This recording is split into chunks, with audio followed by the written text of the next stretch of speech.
All right, so today we're diving into something that I think everyone has an opinion on. Oh, yeah. Graffiti, love it or hate it. Right. Just even hearing the word, you're probably picturing something in your mind right now. Absolutely. Is it a big, colorful mural? Or is it just like messy tags on a bridge? Totally. And we got some really interesting sources for this deep dive today that get into both sides of the debate. Yeah. Is it art or is it a mess? What's interesting about this topic is that there is actually some common ground. Okay. Both sides agree that it takes skill. Hmm.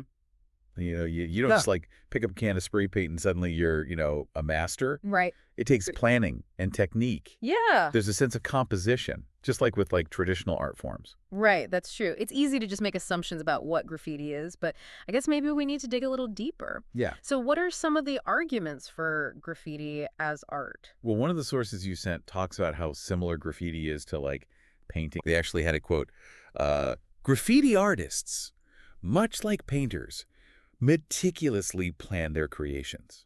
So it's not just random. No. Okay, but I mean, if skill and planning are all it takes to be art, then Right. couldn't I argue that baking a cake is art Well, if I meticulously plan it out? that's where the sources get into this idea of context and purpose. Okay. And they bring up Banksy.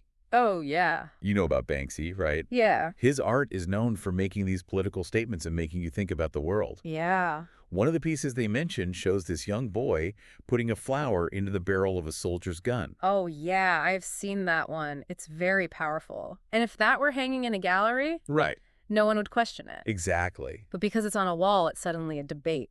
It is. So it makes you think, is the problem where it is? Yeah. Or is there something about graffiti itself that makes people not consider it art? Okay, so let's get into the other side then. Sure. If not all graffiti is deep and meaningful, like Banksy, why do some people just see it as a mess? Well, one of the sources talked about how there are actually like different types of graffiti.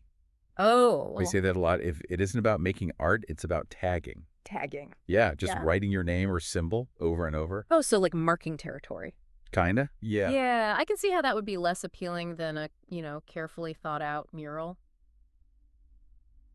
Is this where the idea of visual pollution comes in Yeah. from one of the sources? Yeah, and this is where things get kind of subjective. Right. Because what one person sees as ugly, Right. someone else might see as like adding personality. Yeah. It's interesting, what makes us decide what is or isn't visually appealing.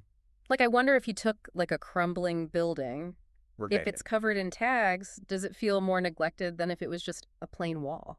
Mm, And does that then make people feel unsafe? that's a great question. Mm. And it leads into another major point from the sources, which is the money, Okay.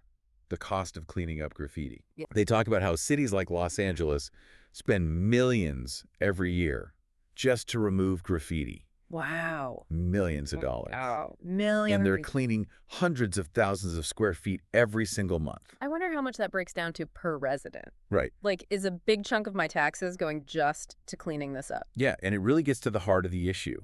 Okay. How should a city spend its money? Yeah.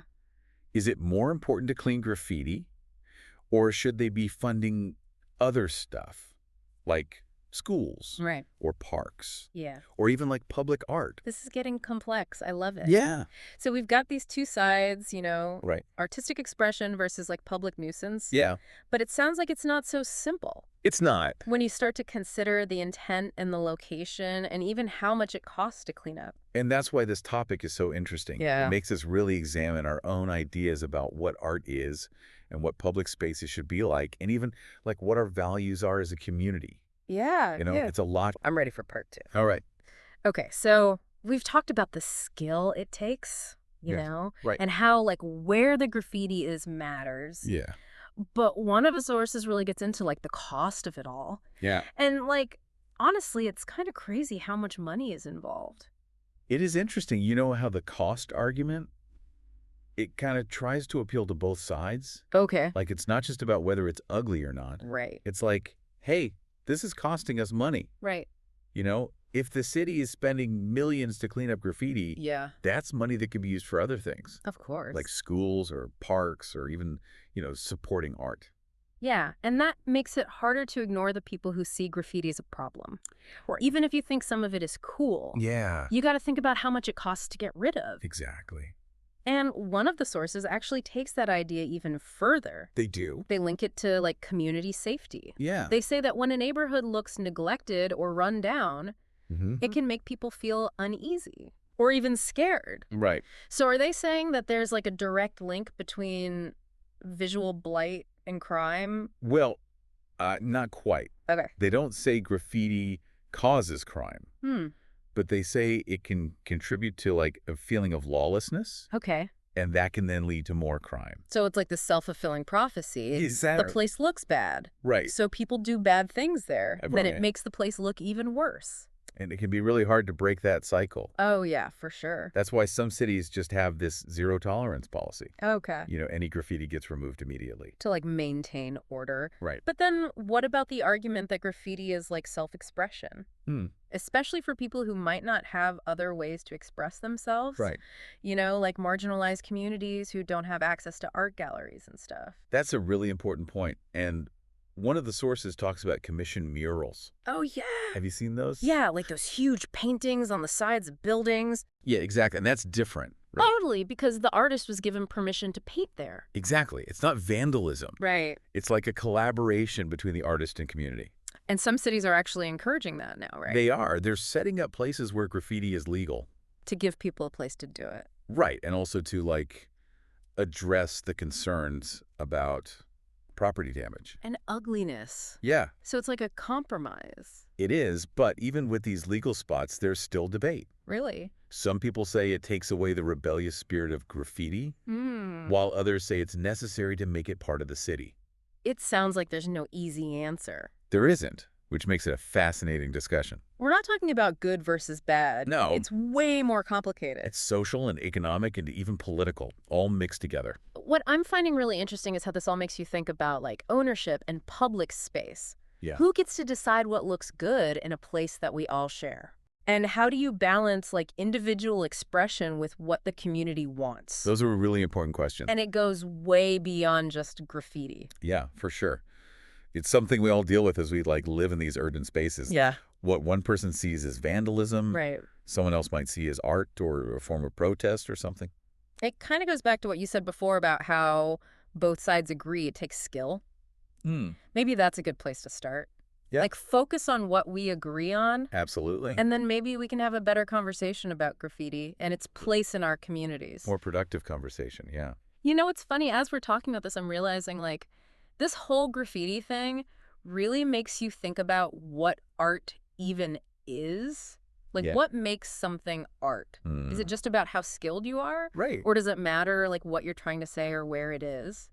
It's interesting you say that because one of the sources actually gets into that, Oh, really? like that whole philosophical debate. They even ask, like, straight up, if graffiti causes so many problems, can we really call it art? Wow, that's a good question. Because, like, we were talking about Banksy earlier. Right. If you put his work in a gallery, everyone's like, yeah, that's art. Yeah, But if it's spray painted on the street, suddenly everyone's arguing about it. exactly. And I think that shows how much our idea of what art is tied to, like, the context. Yeah. Where it is, whether it's legal, like how society views it, it all matters. So are we saying art is just, like, totally subjective then? Well, the source you sent says it's not that simple. Okay. They say that, yeah, personal taste matters. Of course. But they're also like these traditional criteria that people have used to define art. Like what? Like, is it original? Okay. Does it look good? What was the artist trying to do?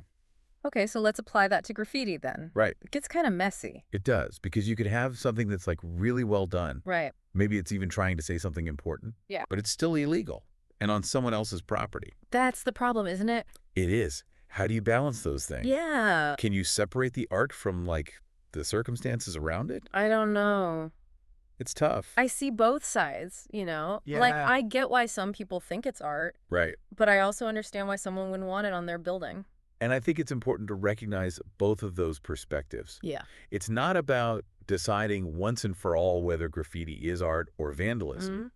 It's about understanding that it's complicated.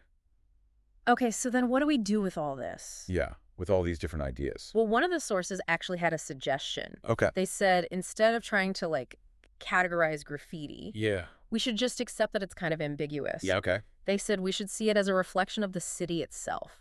Oh, I like that. Yeah, like the city is messy and vibrant and always changing. Yeah. And so is graffiti.